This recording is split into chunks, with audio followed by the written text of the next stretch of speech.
The Tapestry of Threads. The rain on the window of the Bentley was not a gentle patter, but a relentless, cold drumming, the kind that seemed to seep into the very bones of the city. Elias Thorne watched it smear the neon glow of downtown into abstract tears of light.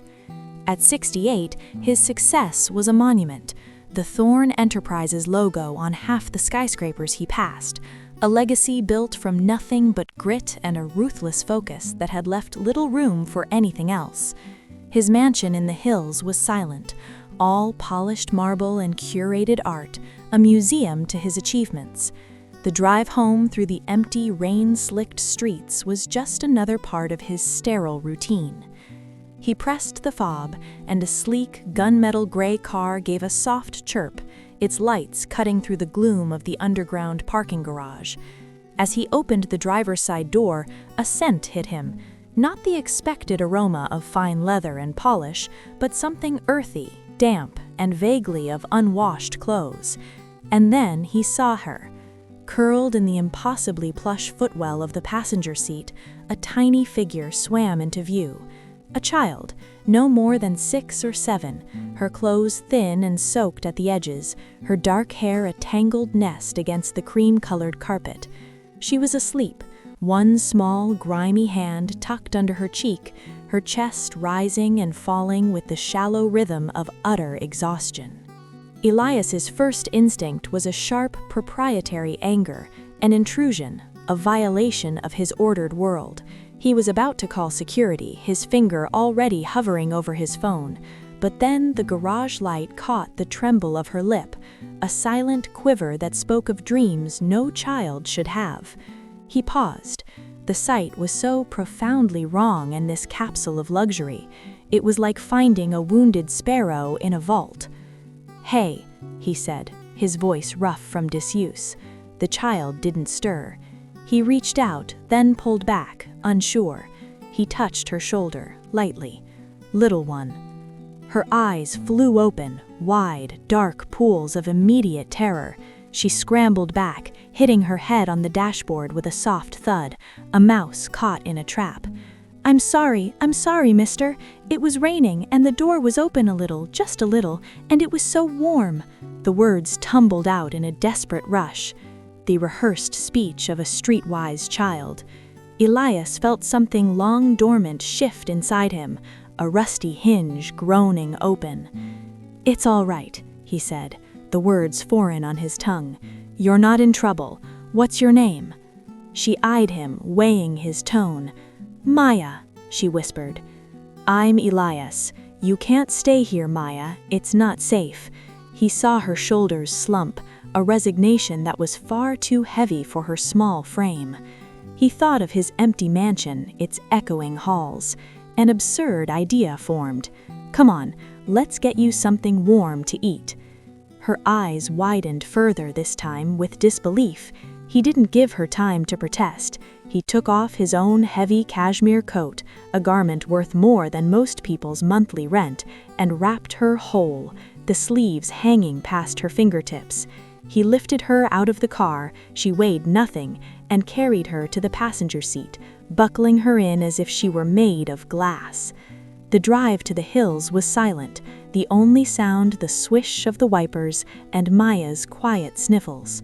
She stared out at the passing world, the transition from grimy downtown to manicured suburbs to the gated seclusion of his estate, her expression unreadable.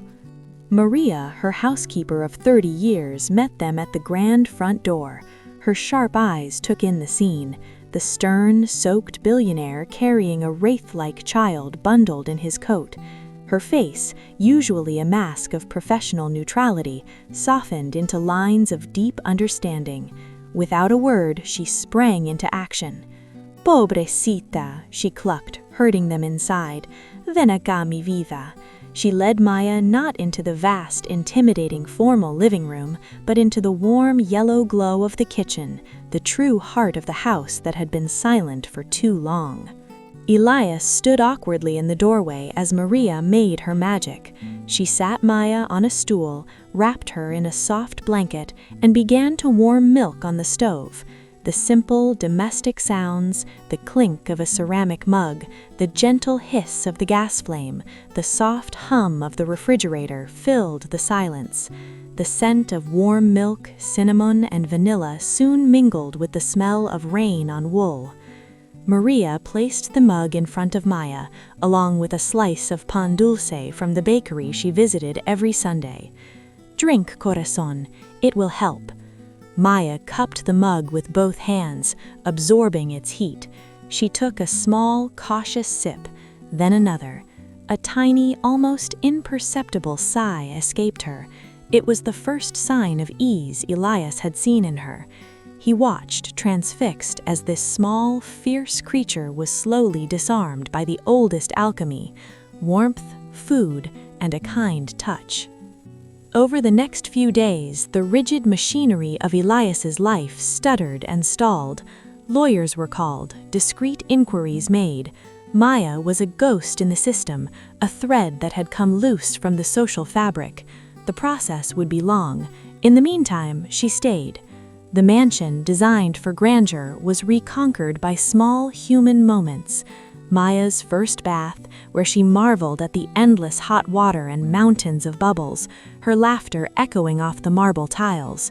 Her first breakfast, where she stared in awe at the bowl of berries and yogurt Maria presented, eating with a solemn, deliberate joy.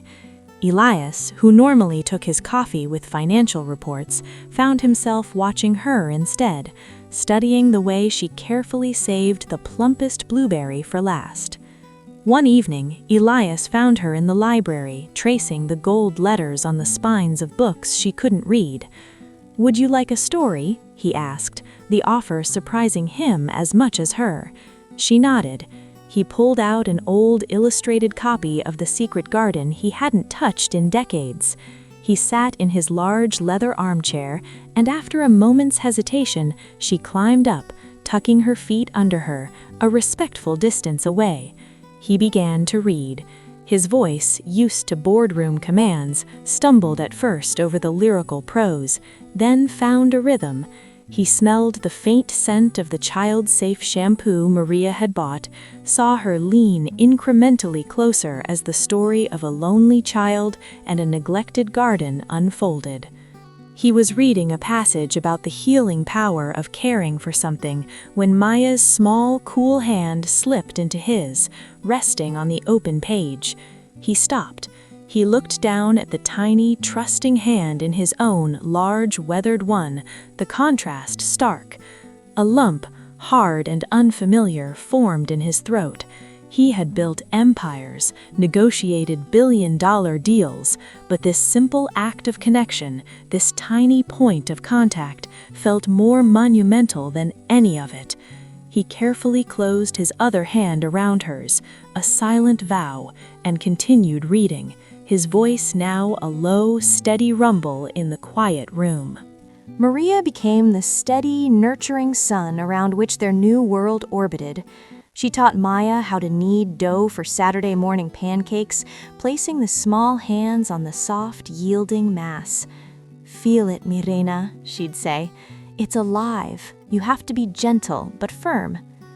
Elias would wander in, drawn by the sound of their chatter and the comforting smell of browning butter, and would be given the very important job of testing the first, always slightly misshapen, pancake.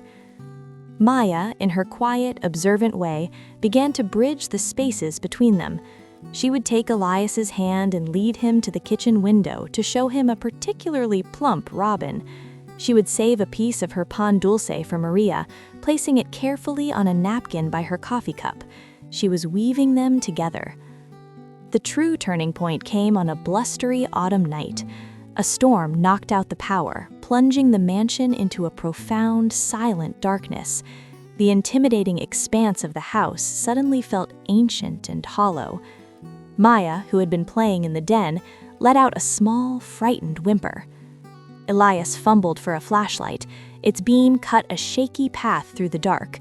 He found her curled on the sofa, her eyes wide.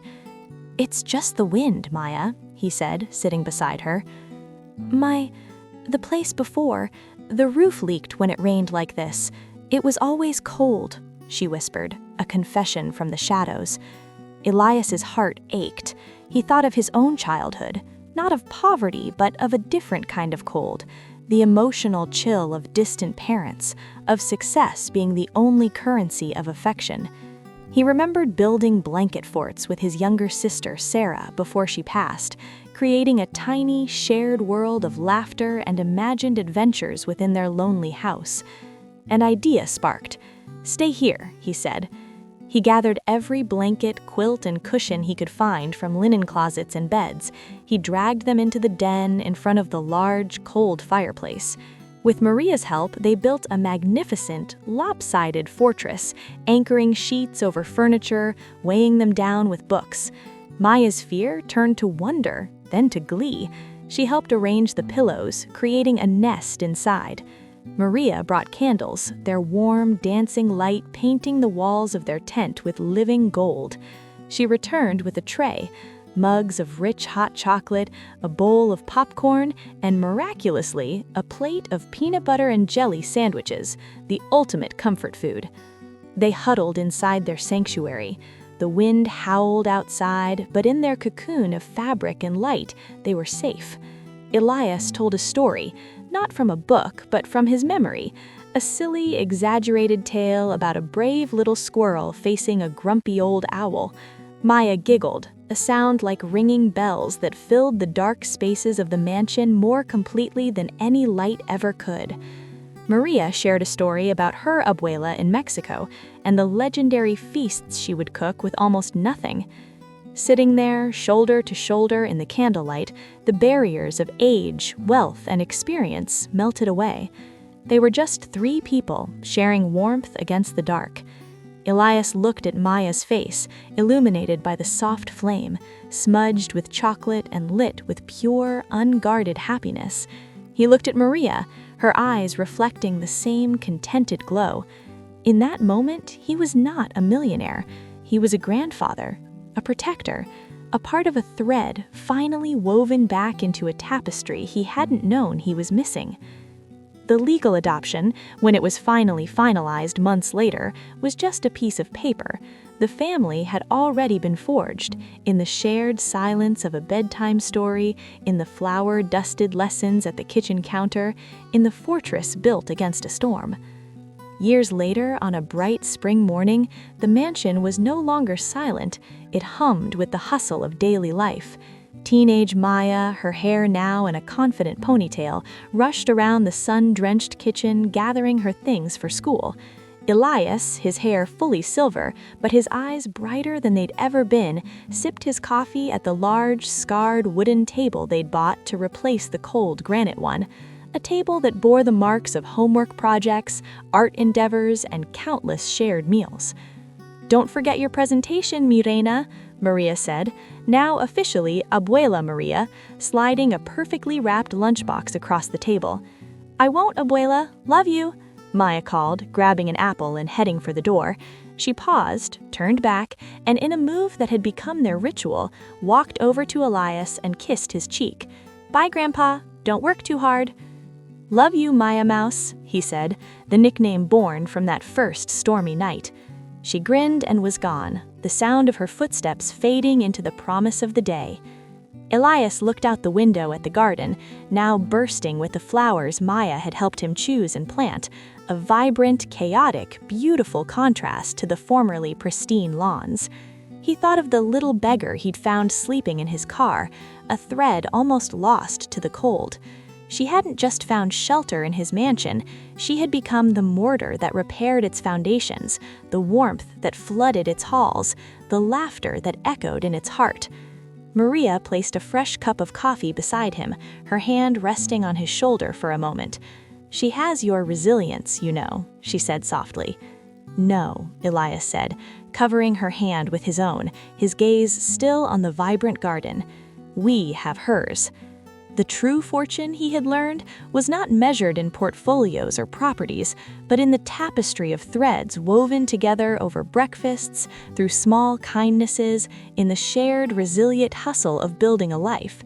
It was a story not of rescue, but of mutual finding.